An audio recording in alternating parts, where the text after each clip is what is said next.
라플라스 트랜스폼 일곱 번째 시간입니다. 이번 시간에는 Systems of ODEs, 즉 연립 미분 방정식에 대해서 공부를 하겠습니다. 라플라스 트랜스폼 방법을 쓰면은 연립 미분 방정식을 매우 쉽게 그 해를 구할 수가 있습니다. 예를 들어 한번 살펴보겠습니다. 여기에 두 개의 연립 미분 방정식이 있습니다. y1 1차 미분, 그 다음에 y1과 y2로 이루어진 항들, 그리고 포싱 펑션 g1t가 있습니다. 그리고 y2에 대해서도 항들이 이렇게 나와 있습니다. 이 두 개의 연립 미분 방정식을 라플라스 트랜스폼을 하게 되면은 이렇게 산술 방정식으로 바뀌게 됩니다. 라플라스 트랜스폼 방법의 가장 큰 장점 중에 하나가 우리가 미분 방정식을 산술 방정식으로 바꾼다는 것에 있습니다. 그래서 이 두 개의 미분 방정식을 지금 현재 산술 방정식으로 바꿨습니다. 1차 미분에 대한 것을 여기 이제 라플라스 트랜스폼을 고려를 해서 이렇게 이제 만들었고, 이제 오른쪽 항들도 라플라스 트랜스폼이 되어 있습니다. 그러면은 이 산술 방정식을 우리가 y1과 y2에 대해서 푸는 것은 매우 쉽습니다. 그래서 y1과 y2에 대해서 라플라스 도메인에서의 해를 구하고, 이 산술 방정식을 풀어서 해를 구하고, 다시 그 해를 인버스 트랜스폼을 해서 타임 도메인으로 바꾸게 되면은 결국 이 연립 미분 방정식의 해를 구하는 것이 이제 되겠습니다. 그러면은 우리가 이 예를 하나 들어서 이 과정을 한번 살펴보도록 하겠습니다. 그 예는 여러분들이 잘 이해할 수 있는 믹싱 프로블럼을 들었습니다. 교과서에 example 1로 나와 있습니다. 이 전 과정을 뭐라고 그러냐 하면은 미분 방정식 강의를 시작하면서 그 모두의 이야기를 했습니다. 이걸 모델링이라고 그럽니다. 그러니까 탱크 1이 여기에 있습니다. 탱크 2가 여기에 있는데 둘 다 용량은 다 부피가 100갈론의 액체를 담을 수 있는 탱크들입니다. 지금 물이 담겨 있습니다. 1갈론은 미국하고 영국에서 이제 주로 쓰는 부피의 단위인데 3.78리터가 1갈론에 해당됩니다. 그리고 이제 여기는 전부 다 그 미국에서 어차피 교과서가 써져 있으니까 주로 이제 보니까 미국 단위들을 많이 쓰고 있습니다. 파운드도 쓰고 있고 갈론도 쓰고 있습니다. 한번 그걸 그대로 써서 한번 답을 구해 보겠습니다. 이제 문제에 대한 이 그림을 여기에 나타냈습니다. 이 T1으로 6갈론이 이제 분당 6갤론씩 들어오고 있습니다. 그리고 T1으로 T2로부터도 분당 2갤론씩 지금 들어오고 있습니다. 그러니까 T1의 입장에서 들어오는 것을 이제 따져본 겁니다. 여기 이제 적힌 바대로 T2로부터 이제 2갈론 per minute이 들어오고 있고, 외부로부터 6갈론인데 이 6갈론에는 6파운드의 솔트가 이제 포함된, 그러니까 농도가 1파운드 per 갤론의 농도를 갖는 용액이 지금 6갤론씩 지금 T1으로 이제 들어오고 있습니다. 그리고 여기서 빠져나가는 것이 이제 8갈론이 지금 빠져나갑니다. 그러니까 부피로 보면은 8갈론이 들어오고 8갈론이 빠져나가니까 이 T1 탱크의 부피의 변화는 이제 없습니다. 그 다음 이제 T2 입장에서 보면은 들어오는 것이 T1으로부터 이제 8갈론 per minute로 이제 들어오고 있고 분당.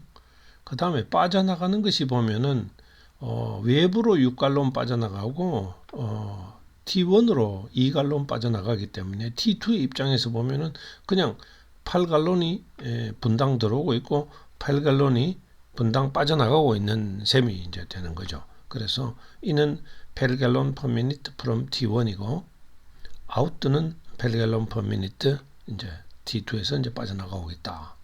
그래서 이제 우리가 이 솔트의 양의 T1에 있는 솔트의 양과 T2에 있는 솔트의 양의 이제 변화를 시간에 따라서 이제 알고 싶다. 이제 이것이 이제 우리의 목표입니다. 그래서 이 T1에 포함된 이 소금의 양을 Y1이라고 이제 하겠습니다. 그 다음에 T2 탱크에 포함된 솔트의 양을 우리가 Y2라고 이제 명명합니다. 자, 그러면 이제 매스 밸런스를 세워 보겠습니다. 매스 밸런스라는 것은 뭐냐 하면은 그야말로 밸런스입니다. 들어오는 것에서 나가는 것을 빼주고 자체에서 생산된 것을 더하면은 그것이 바로 이제 축적된 양이다. 이것이 이제 밸런스입니다. 자, 그러면 우리가 이제 이 각 탱크마다 들어오고 나가고 각 탱크 내에서 소금이 생산되는 건 없습니다. 그러니까 제너레이션은 0이 되죠. 어큐뮬레이션은 뭐냐 하면은 어큐뮬레이션은 이 1분당 얼마가 돌아서 1분당 얼마가 나갔으니까 1분당 얼마가 축적돼 있다, 이제 그렇게 우리가 이제 계산을 이제 하게 되어 있습니다. 자, 그러면은 이제 이 매스 밸런스를 이제 만드는 데 있어서 우리가 어느 매스 밸런스를 만드느냐면 솔트에 대한 매스 밸런스를 만듭니다. 그러니까 분당 들어오는 솔트, 나가는 솔트 생성되는 건 없으니까 없고, 그냥 분당 이제 축적되는 솔트의 양, 그러니까 파운드 퍼 미닛이 이제 여기에 이제 단위가 이제 되겠습니다. 그러면은 솔트 파운드 퍼 미닛은 우리가 어떻게 구하느냐 하면은 유량에다가 농도를 곱하면은 바로 유량은 갤런 퍼 미닛이고 콘센트레이션은 파운드 퍼 갤런이니까 이걸 곱하게 되면은 그 결국 단위는 파운드 퍼 미닛으로 이제 나오게 됩니다. 이것이 솔트 레이트라고 하겠습니다. 그럼 농도는 뭐냐 하면은 이제 여기에 T1에 있는 소금의 농도를 C1이라고 합시다. C1은 여기에 포함된 소금의 양, 그것이 즉 Y1입니다. 이건 시간에 따라서 변하긴 하지만 Y1입니다. 그럼 이것의 부피가 100갈론입니다. 그러니까 100 나누기 Y1 나누기 100. 그러면 단위는 파운드 퍼 이제 갤론 콘센트레이션이 이제 나오는 거죠. C2도 마찬가지입니다. 자, 그러면은 salt rate into T1이 어떻게 되느냐 하면은 T1으로 들어가는 솔트의 양은 6갤론이면서 이것이 6파운드의 솔트를 가지고 있으니까 일단 분당 들어가는 것은 6파운드 per minute로 들어갑니다. 그 다음에 T2로부터 이제 2갤론씩 이치가 받고 있으니까 2갤론을 받고 그 다음에 C2, T2의 농도를 이제 곱해야 되는 거죠. 그래야지 이제 T1으로 지금 현재 들어오고 있는 소금의 파운드, 그러니까 분당 파운드가 이제 계산되는 겁니다. 그 다음 나가는 것은 8갤론으로 나가고 그 다음에 이제 농도가 C1이니까 8C1이 되는 거죠. 그 다음에 이제 accumulation이 뭐냐 하면은 dy1 dt, 그러니까 분당 이제 소금이 얼마나 증가하느냐 감소하느냐, 이것은 바로 그 미분이 이제 해당되는 것입니다. 그래서 이걸 갖다가 이제 그 방정식으로 적게 되면은 y1의 경우에는 그러니까 t1에 이제 해당되는 거죠. y1 1차 미분은 accumulation은 들어오는 양, 그다음 나가는 양. 들어오는 것이 6파운드 들어오고 탱크 T2로부터 이제 2갤런씩 탱크 T2의 농도는 Y2분의 100이고 그 다음에 이제 나가는 것이 이제 8갤런씩 나가니까 농도는 Y1분의 이제 100이 이제 되겠습니다. Y2도 마찬가지로 8갤런 들어오고 8갤런 나가니까 8갤런 들어오는 것은 탱크 1으로부터 들어옵니다. 그러니까 8갤런 곱하기 C1이니까 C1은 Y1 나누기 100이고 이제 그렇게 해서 Y1 다시 Y2 다시 해서 우리가 연립 미분 방정식을 우리가 이제 만들었습니다. 이 과정이 가장 중요합니다. 우리가 주어진 이 시스템의 문제에 대해서 우리가 이것을 이렇게 밸런스를 따져서 이렇게 미분 방정식을 만드는 것이 이제 굉장히 중요한 겁니다. 그 다음 이니셜 컨디션은 뭐냐 하면은 첫 번째 탱크에서의 농도는 0이었다. 제일 처음에는 이제 여기에 T1에서는 맹물만 있었다. 이제 T2에서는 이제 150파운드의 솔트가 녹아 있었다. 이제 그것이 이제 이니셜 컨디션입니다. 그래서 이 미분 방정식을 우리가 라플라스 트랜스폼, 이거는 쉽죠. 라플라스 트랜스폼을 해버리면은 y1 제로가 0이기 때문에 sy1 그대로 나오고 6 트랜스폼하면 s분의 6 되고 0.02 y2 빼기 0.08 y1. 그 다음에 y2에 대한 식에 대해서도 y2 미분에 대한 식에 대해서도 우리가 라플라스 트랜스폼을 하게 되면 이니셜 컨디션이 150이니까 sy2 빼기 150. 그 다음에 0.08 y1, 0.08 y2. 이렇게 이제 산술 방정식이 얻어지는 거죠. 그러면은 이것은 이제 y1, y2에 대해서 그냥 여러분이 잘 아는 연립 방정식 해법을 따라서 이제 풉니다. 풀어 보면은 이제 y1에 대해서는 9s-0.48 그리고 이제 s하고 s제곱 플러스 0.16 s 0.0048 해서 여기서 가장 중요한 단계는 이제 인버스 라플라스 트랜스폼을 이제 라플라스 트랜스폼은 이제 이렇게 이제 구할 수 있습니다. 근데 이제 우리가 인버스를 해야 되니까 이 분모를 이제 인수분해를 해야 되는 거죠. 이제 이것은 뭐냐면 s 플러스 0.12하고 s 플러스 0.04의 곱입니다. 요 s 제곱 요 괄호 안이. 그러면은 우리가 이제 부분 분수를 만들 때 s 항 하나 나오고 s 플러스 0.12 나오고 s 플러스 0.04 그리고 이제 이거 여기에 들어가는 상수를 a, b, c라고 하겠습니다. 대문자. 그다음 y2에 대해서도 마찬가지로 같은 이제 그 인수분해하면 같은 항이 나옵니다. 소문자 a, b, c로 하겠습니다. 그러면 이제 이거를 이제 a, b, c 요 소문자 a, b, c를 이제 우리가 계산을 해야 되는데 이 계산하는 방법은 쉬운 방법이 있습니다. 우리가 저 지난 시간에 공부를 했는데 잠깐 복습을 해보겠습니다. 이거 심플 팩터 그러니까 이제 제곱이 아니고 그냥 한 항식들만 있는 것들에 대한 것은 우리가 쉽게 구할 수가 있습니다. 자, 이게 라플라스 트랜스폼이죠.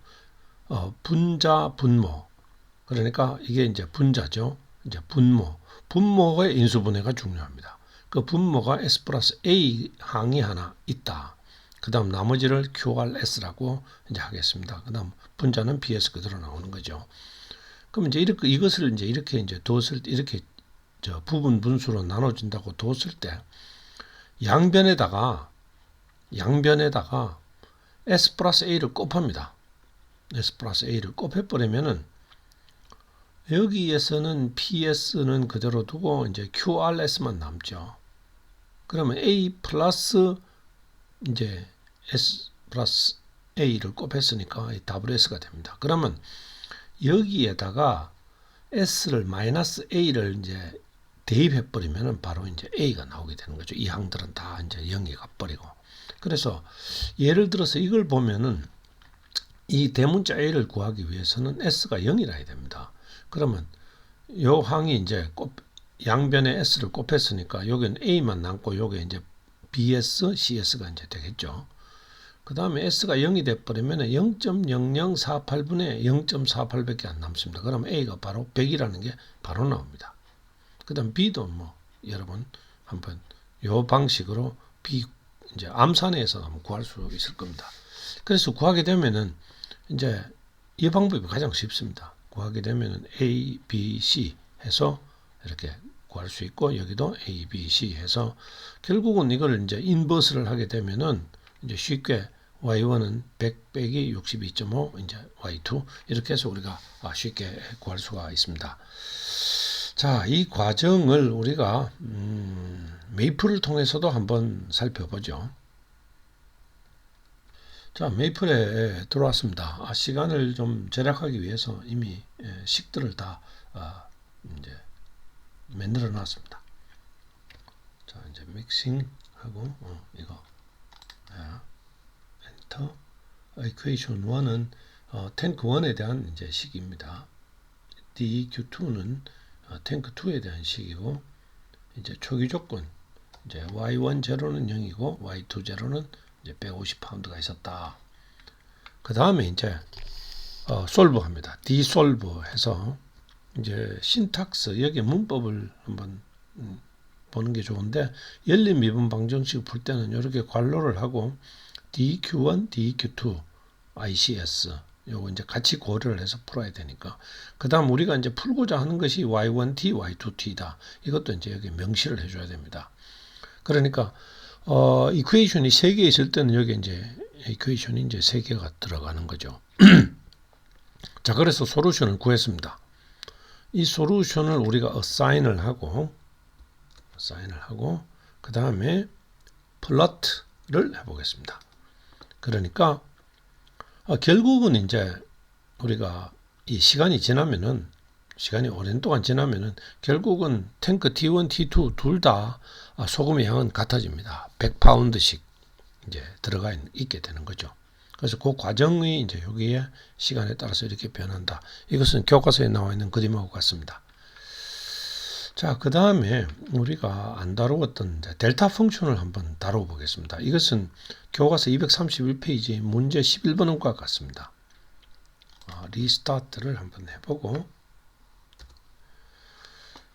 이것은 이제 2차 미분에다가 1차 미분에 곱하기 3, 그리고 자신의 곱하기 2는 이게 뭐냐면 유니트 스텝 펑션 t-1에 대한 유니트 스텝 펑션입니다. 그걸 메이플에서는 헤비사이드로 이제 우리가 명명합니다.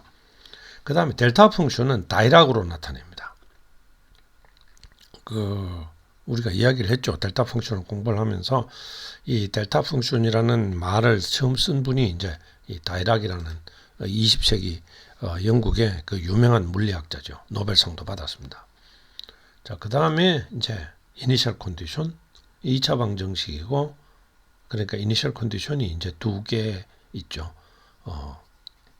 제로에서의 값하고 미분이 제로에서의 값하고, 그 다음에 이건 이제 디솔브 그냥 그대로 하겠습니다. 하면은 이제 헤비사이드 펑션 해서 이렇게 이제 좀 복잡하게 나옵니다. 여러분 이거 손으로 풀라고 그래도 조금 복잡할 겁니다. 자, 그 다음에 이제 솔루션을 어사인을 하고 그래프를 그려보면은 이제 이런 게 나오게 되겠습니다. 여기서의 핵심은 뭐냐면은 우리가 이제 유니트 스텝 펑션은 헤비사이드, 이제 델타 펑션은 이제 다이락으로 우리가 나타낸다. 그것이 이제 여기 중요 안점이 되겠습니다. 자, 그 다음에 다시 이제 강의로 돌아가겠습니다. 자, 이제 라플라스 트랜스폼을 총 정리를 한번 해보겠습니다. 우리가 여러 가지 이제 포뮬러를 공부를 했습니다. 그 여러 가지 포뮬러를 이용해서 또 여러 가지 라플라스 트랜스폼을 구하기도 했고, 또 인버스를 구하기도 했습니다. 자, ft에 대한 라플라스 트랜스폼은 이제 fs 정의는 이렇게 됩니다. 그 다음에 gt에 대한 라플라스 트랜스폼은 이제 gs. 해서 가장 중요한 라플라스 트랜스폼 포뮬러가 뭐냐면 리니어리티입니다. 가장 중요한 성질이죠. 이거는 뭐냐 하면은 ft와 gt의 리니어 컨비네이션에 대한 라플라스 트랜스폼은 각각의 트랜스폼에 대한 리니어 컨비네이션과 같다. 이제 그것입니다. 여기서 a와 b는 상수죠. 이거 굉장히 중요한 성질이고, 이것이 라플라스 트랜스폼이 굉장히 유용하게 만드는 가장 중요한 성질 중에 하나입니다. 그 다음에 이제 라플라스 트랜스폼을 이제 라플라스 트랜스폼은 ft와 fs는 이제 유니크하니까 이제 인버스도 존재하는 것이 뭐냐면 1대1 대응이 되어야 이제 인버스가 존재합니다. 그러니까 t 공간하고 이제 s 공간에서 서로가 이제 1대1로 이제 대응이 되는 거죠. 그러니까 역함수가 이제 존재하고 있는 것입니다. 자, 그러면은 라플라스 공간에서 우리가 그 트랜스폼을 a만큼 오른쪽으로 우리가 쉬프트를 시켰다 하면은 타임 공간에서는 그럼 어떤 결과가 나타나느냐 하는 것이 바로 S 쉬프팅입니다. 라플라스 공간에서 a만큼 오른쪽으로 쉬프팅을 해버리면은 타임 공간에서는 exponential at를 곱하는 것과 같습니다. 이거 여러분 이제 증명을 했으니까 이것이 좀 미심쩍은 사람은 직접 돌아가서 복습도 하고 이걸 스스로 이제 이거 쉽게 증명이 됩니다. 한번 더 증명을 해보기를 추천합니다. 자, 그 다음에 시간 공간에서 쉬프팅하는 거, 이거는 뭐냐 하면은 ft-a만 있는 게 아니고 ft-a에다가 ut-a가 돼가지고 t가 a보다, 그러니까 시간값이 a보다 적을 때는 0입니다. 그리고 시간이 a보다 클 때만 이제 값이 있는 거죠. 이제 그런 의미에서의 t 쉬프팅입니다. t 시프팅을 하게 되면은 그러니까 타임 공간에서의 t 시프팅 아까 말한 대로 그런 의미에서의 t 시프팅을 하게 되면은 라플라스 공간에서는 exponential 마이너스 as를 곱하는 것과 같다. 좀 비슷하죠. 라플라스 공간에서 a만큼 오른쪽으로 움직이게 되면은 타임 공간에서는 exponential at를 곱하는 것이고 타임 공간에서 a만큼 오른쪽으로 움직이게 되면은 라플라스 공간에서는 exponential as를 곱하는 것이 아니라 exponential 마이너스 as를 이제 곱하는 거다. 이것도 여러분 증명을 해보길 바랍니다. 자, 그 다음에 differentiation. 시간 공간에서 어떤 함수를 미분을 하게 되면 라플라스 공간에서는 트랜스폼에다 s를 곱해주고 그 다음에 시간 공간에서 이니셜 밸류를 빼주는 거다. 이걸 이용해서 2차 미분 또 n차 미분에 대한 그 공식을 여러분은 쉽게 이제 만들 수가 있을 겁니다. 자, 그 다음에 시간 공간에서의 적분은 0에서 t 이제 ft를 이제 적분한 겁니다. 이렇게 적분한 것은 라플라스 공간에서 s로 나눈 것과 같다. 트랜스폼을 s로 나눈 것과 같다. 그러니까 미분을 하면은 s를 곱해주고 뭐 물론 상수항이 있습니다만은 적분을 하면 이제 s로 나눠준다. 이런 관계가 이제 성립하는 겁니다. 자, 그러면은 거꾸로 라플라스 공간에서 미분을 하는 것은 어떠냐? 이제 미분을 합니다. 미분을 하면은 시간 공간에서는 마이너스 t를 곱해주는 것과 같습니다. 라플라스 공간에서의 미분은 시간 공간에서 마이너스 t를 곱해주는 것과 같다. 그러니까 n번 라플라스 공간에서 미분을 해버리면은 시간 공간에서는 마이너스 t의 n승을 곱해주는 것과 이제 같게 되는 거죠. 이걸 이용해서 우리가 모멘트를 쉽게 구할 수 있는 것을 평균하고 표준 편차를 쉽게 구할 수 있는 것을 우리가 공부를 했었습니다. 자, 그 다음에 라플라스 공간에서 적분을 하면은 이 적분은 좀 이제 다릅니다. 타임 공간에서 0에서 t까지 적분을 했지만은 라플라스 공간에서는 s에서 무한대까지 적분을 합니다.